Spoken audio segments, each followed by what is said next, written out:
नमस्कार मित्रों। हम जीवन में बहुत सारी चीज़ें चाहते हैं, कई दिशाओं में आगे भी बढ़ते हैं और कई बार प्रश्न भी उठता है कि ईश्वर के पास पहुंचने का सबसे अच्छा रास्ता कौन सा है, सबसे सरल रास्ता कौन सा है। भगवान कृष्ण भगवद गीता में 3 मार्ग मुख्य तौर पे बताए हैं, लेकिन वो व्यक्ति की प्रकृति के हिसाब से रास्ते हैं। सबसे पहले व्यक्ति अपनी प्रकृति को समझे और उसके बाद उन रास्तों में आगे बढ़े।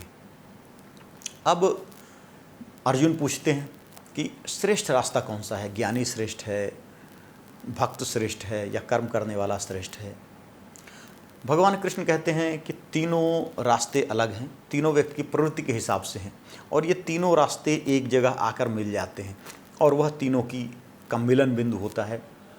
जैसे गंगा यमुना सरस्वती की त्रिवेणी है, वैसे ही ज्ञान मार्ग, कर्म मार्ग और भक्ति मार्ग, ये तीनों त्रिवेणी पर आकर मिल जाते हैं।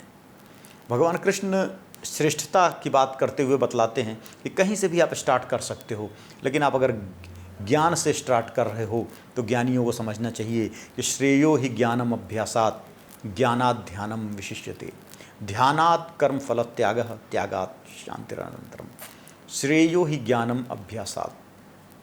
अगर आप अभ्यास कर रहे हो, आसन प्राणायाम कर रहे हो, तो आसन प्राणायाम आपको अच्छा स्वास्थ्य देगा, मन पर नियंत्रण देगा, कंसंट्रेशन देगा और इस कंसंट्रेशन से आपको संसारी जगत में फ़ायदा होगा। स्वस्थ रहोगे, एकाग्रचित्त रहोगे तो जीवन में सफलताएं प्राप्त करोगे, जीवन में आगे बढ़ोगे।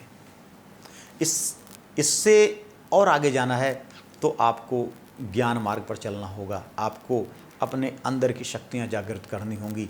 आपको श्रेयो ही ज्ञानम अभ्यासात, अभ्यास से ज्ञान श्रेष्ठ है।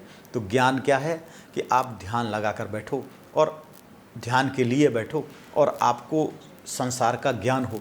केवल सांसारिक बाह्य वस्तुओं को आपको नहीं प्राप्त करना, बल्कि परमपिता परमात्मा की ओर आपको जाना है, उस दिशा में आगे बढ़ना है। आपको अपने चैतन्य स्वरूप को अंदर खोजना है, अपने अंतरात्मा को, अपने चित्त को निर्मल करना है। इस बात का अगर ज्ञान है और अभ्यास से आप आगे बढ़ रहे हो तो वह श्रेष्ठ है। ज्ञानात् ध्यानम विशिष्यते। अगर आपको सत और असत का ज्ञान है कि सत क्या है, असत क्या है, सही क्या है, गलत क्या है, इनका ज्ञान है आपको और आप ध्यान कर रहे हो, तो ध्यान, इस ज्ञान और अभ्यास, इन दोनों से ध्यान श्रेष्ठ है। क्योंकि ध्यान वह प्रक्रिया है जिसके द्वारा आप परमात्मा के रास्ते पर आगे जाते हो। ध्यान आपकी शक्तियों का जागरण है, अभ्यास उसके लिए तैयारी है। पहले तो आप अभ्यास करते हो, फिर उस अभ्यास का जो परिणाम होता है उसका उपयोग करते हो, ज्ञान की अवस्था आती है।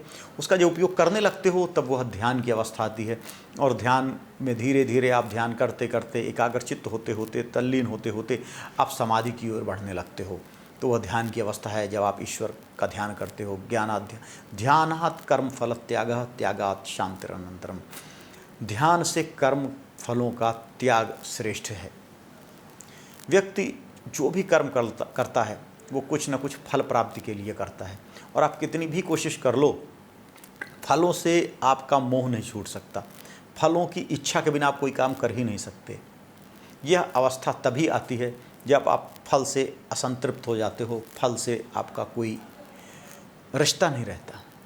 वह अवस्था जब आप भगवत प्राप्ति के पास पहुंच जाते हो, भगवान की प्राप्ति की अवस्था आती है, वही अवस्था आपकी होती है। अगर एक भक्त है, भक्त भगवान की पूजा करता है कि हे भगवान हमें पास करा दो, हमें अच्छे नंबरों से पास करा दो, हमारा यहाँ एडमिशन दिलवा दो, हे प्रभु कुछ धन की प्राप्ति हो जाए, हे प्रभु नौकरी लग जाए, हे प्रभु बेटी का शादी हो जाए। बहुत सारी ऐसी इच्छाएं हैं जिसको मन में रख के लोग तरह तरह के तीर्थों में जाते हैं, मंदिरों में जाते हैं और तरह तरह की मन्नत मांगते हैं। यह आस्था या यह भक्ति बड़ी सकाम और छोटी भक्ति है।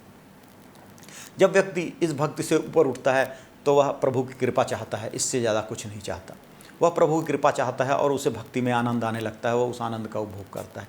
इससे भी परे चला जाता है, व्यक्ति कुछ चाहता ही नहीं, भक्ति में सराबोर हो जाता है, उसे अपने आप की भी सुधि नहीं होती। यही निष्काम भक्ति है। इसी तरह से जब व्यक्ति ध्यान लगाता है, उस समय वह ध्यान के द्वारा भगवान को पाना चाहता है, फल प्राप्ति की इच्छा होती है। वो फल के रूप में भगवत प्राप्ति, भगवत का साक्षात्कार चाहता है। वह भी कामना है। ईश्वर को पाने की इच्छा भी अपने आप में इच्छा है, वह कामना है। लेकिन उस कामना का भी परित्याग आवश्यक है। और जब ध्यान व्यक्ति लगाता रहता है, धीरे धीरे समाधि की अवस्था में पहुंचता है और निर्वीज समाधि की अवस्था में पहुंचता है, वह सब कुछ भूल जाता है, वो अपने आप को भी भूल जाता है। और उस समय जो वह आनंद का अनुभव करने लगता है, वह एक अलग तरह का आनंद होता है। और उस अवस्था में पहुंचने के बाद न तो कोई इच्छा रहती है, न कोई विचार रहता है, वह अवस्था पहुंचती है। और उसी तरह से वही अवस्था में पहुंचता है जब व्यक्ति अपने सारे कर्मों को प्रभु को समर्पित करके चलता रहता है, तो धीरे धीरे प्रभु के प्रति ही वो अन्य रूप से समर्पित हो जाता है। और उस अवस्था को पहुंचता है जबकि स्वभावतः वो कर्मों से विलुप्त हो जाता है, फल की इच्छा ही नहीं रह जाती, क्योंकि वह कोई कर्म करता ही नहीं है, बस कर्म होते जाते हैं। जिस तरह पानी बहता नहीं है, अपने कर्म करके नहीं बहता है, उसका स्वभाव ही बहना है, वो बहता चला जाता है। जैसे हवा अपने आप बहती जाती है, कोई एफर्ट नहीं लगाती। इसी तरह व्यक्ति कर्म करता नहीं है, उस समय उससे कर्म होते जाते हैं, बस क्योंकि स्थित है, जीवित है, इसलिए कर्म हो रहे हैं और उनमें वह कोई एफर्ट नहीं लगा रहा है, वह कोई इच्छा नहीं लगा रहा, उसका कोई प्रयोजन नहीं है कर्म करने का। यह अवस्था आ जाती है, यह श्रेष्ठतम अवस्था है। इस अवस्था की ओर जितनी दूर आप बढ़ते जाओगे, आप जीवन में श्रेष्ठता को प्राप्त करते जाओगे। आप देखोगे कि इस संसार में जो आपको निम्नतम बिंदु पर लोग दिखाई दे रहे हैं, वो कर्मों से उतने ही ज़्यादा लिप्त हैं, इच्छाओं वासनाओं में उतने ही ज़्यादा जकड़े हुए हैं। जो आपको उच्चतम बिंदु पर दिखाई दे रहे हैं, किसी भी फील्ड में उच्चतम बिंदु पर जो दिखाई दे रहे हैं लंबे समय से, उनको आप देखोगे कि उन्होंने एक तटस्थता की स्थिति प्राप्त कर ली है। उन्होंने अपने मस्तिष्क को ऐसी अवस्था में स्थिर कर लिया है कि परिणामों से बहुत हद तक वो तटस्थ हो गए हैं। यह जब आप अपनी चेतना का विकास करते जाते हो, तब आप इस अवस्था में पहुंच जाते हो। इस संसार में किसकी कौन सी अवस्था रहेगी, ये निर्धारित करता है कि उसके माइंड की अवस्था क्या है, उसकी चेतना की अवस्था क्या है। एक बच्चा भला ही कितना गरीब है, आपने देखा होगा कि रेलवे स्टेशन है, कोई कुली है या कोई रिक्शे वाला है, कोई ऑटो चलाता है, उसका लड़का IIT क्वालिफाई कर लेता है, IAS बन जाता है, क्योंकि वो निरंतर मेहनत से, परिश्रम से अपनी चेतना की अवस्था को उन्नत कर लेता है। वो पढ़ाई कर रहा है, सारे विरोधों के बावजूद, सारी समस्याओं के बावजूद अपनी चेतना को विकसित करने में लगा हुआ है और वह सफलता प्राप्त कर लेता है। तो आपको जीवन में भी सफलता प्राप्त करनी है, लौकिक जीवन में भी सफलता प्राप्त करनी है, तो आपको अपनी चेतना का स्तर बढ़ाना पड़ेगा, आपको कंसंट्रेशन लाना पड़ेगा, एकाग्रचित्तता लाना पड़ेगी। और एकाग्रचित्तता वैसे भी आती है, आप काम कर रहे हो, अपने ध्यान को एक जगह केंद्रित करोगे तो भी आ जाएगी, लेकिन आप आसन प्राणायाम का अभ्यास कर रहे हो तो आसानी से आ सकती है। उसके बाद यह एक अवस्था आ गई। इस अवस्था से फिर ध्यान की अवस्था में और ऊपर उठो।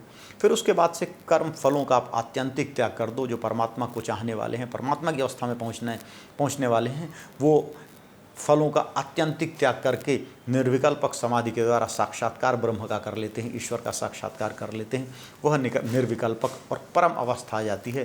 भगवान कृष्ण कहते हैं वह परम और श्रेष्ठ अवस्था है, वह ईश्वरत्व की अवस्था है, वह भगवान की अवस्था है।